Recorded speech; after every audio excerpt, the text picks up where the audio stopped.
What's up everybody? Today I want to talk about this year. It all started off with, I guess, the previous year, and I was looking forward to going to Japan, but I didn't get to go because of my crazy near-death experience on a dirt bike. I had everything lined up. I was going to go to a couple drifting events right before my trip out to Japan, and I was going to get, just myself pumped and get myself engulfed in the drifting community right before I went to Japan, London, and Tokyo, and then checked out Ebisu while I was there. But of course, we all know that didn't happen because of COVID. F it. I'm gonna buy myself a drift car. I looked online on Facebook Marketplace. All I did was look up the keywords drift car, and this car is the car that came up.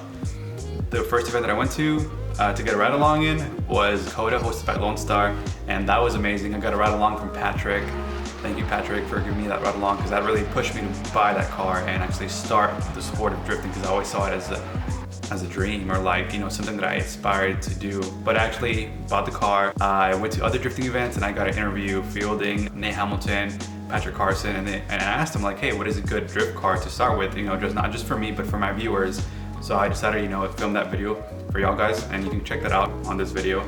So after that, I actually ended up buying myself some cooling parts, because I did do some research. I asked a couple of drifters what parts that I should get when I start out with this car, like what's the first thing to do, and one of the biggest things that I heard was overheating, so I bought a lot of cooling parts, installed those, thanks to the homies for helping me out. After all those parts that I bought, I still ended up having to replace other parts. My car ended up dying twice on me. I had to get it towed twice. Got that fixed. And shout out to JD for coming through and helping out. After I installed some of those parts, I went to more drifting events, got a ride along from fielding, got my first drifting crash, got back and did some more work on my car. I had to do the valve covers, alternator, and then went to more drifting events, got back, installed more parts, the front upper camber, front lower control arms by GK Tech. Went to my first drifting event. By the way, that GK Tech install took me and my mechanic Gabriel 2 days. I had like 3 hours of sleep. I got there and we practiced a C group at Club Loose. It was the most fun ever. Thankful for Gabriel and Emilio for diagnosing what happened. My coolant spilled all over the place. Got back, Gabriel wanted to buy my IS300 that was sitting in the garage. That IS300, I'll tell you more in another video, but I was like, I'm done with this car. I'm gonna spend more time and money to be just working on this car just to even get it to be driving. So with that said, I want to tell you guys, if you guys are gonna be getting into drifting, get yourself a car that's ready to drift. That way you can get some seat time and get some practice in. That way you can start shredding some tires. So I went to Club Loose moves, haunted moves, stuff moves, and sleigh ride. The stuff moves was when I got promoted to B group. After I got promoted, I went to the actual track. I was trash. After that, I went to another event hosted by Austin, Texas Drift Club. It was their first annual event, and it was hosted at the Retama Park. And the track was amazing. I just got there and it was just like amazing. I got the whole track. Again, with no e-brake. A week after that, the drifting event hosted by Parked Up. That was so surreal because it just ties together full circle. I was able to actually get a drifting ride along in March, and then in December, I think it was the beginning of December, I actually got it to drift at the same place that I got my first ride along, which was Coda. And I'm super thankful for that.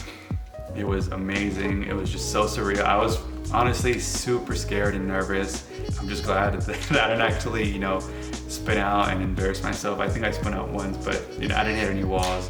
So that was great. There was 2 more events that I went to. Knuckle Up, that was at Speed Sports. That was my first ever event at an actual racetrack. Not meant for cars, but meant for go-karts, and that was fun. It was raining, so I was pretty careful about it, about how much speed I went into it. And my last event was Club Loose, and it was the last event of the year. It was the most fun ever. I got to make some pizzas. It was a 2D event actually, and I got to link the whole track on the second day. The first day it was raining, the whole track was wet, and I still got to enjoy it regardless.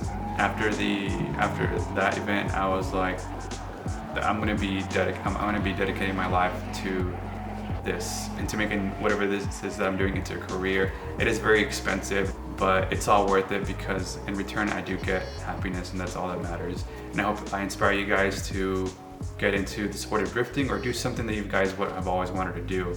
With that said, I want to thank everybody that was there for me, helping me install the parts and teaching me how to initiate drifts and what to do, how to engage the drifts and what to prepare for whenever I was drifting. And with that said, I want to thank everybody, and you guys have a great night or great day.